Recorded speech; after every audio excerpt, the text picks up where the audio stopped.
So మొన్న ఏదో video చూశాను, విజయ్ టక్కన గెలిచే సీఎం అయిపోయాడు. అంటే హీఈస్ జెలస్ అనమాట, ఈజ్ ఫీలింగ్ జెలస్. అంటే నేను ఇన్ని 14 సంవత్సరాలు నేను కసపాల్సి వచ్చింది, బట్ విజయ్ మాత్రం ఒక 1-2 years అయిపోయి అవగొట్టేసిన అని అంటే ఒక జెలస్గా, అంటే ఏం చేయాలనో ఏం మాట్లాడాలో అర్థంగా. అంటే ఇవన్నీ మనం చూస్తుంటే కనెక్టింగ్ ది డాట్స్, ఇవన్నీ మనం చూస్తుంటే ఏంటంటే is not a matured person, number 1. Number 2 ఒక పొగరుబోతు మనిషి.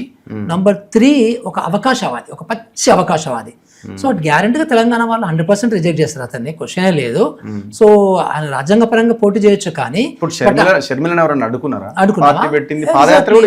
మీరు 11 రోజు అన్నం తినను అన్నవాడు, సో June 2 రోజు ఏం పదం వాడాడని ఏదో మీటింగ్ అన్నాడు. ఏం మీటింగ్ అది?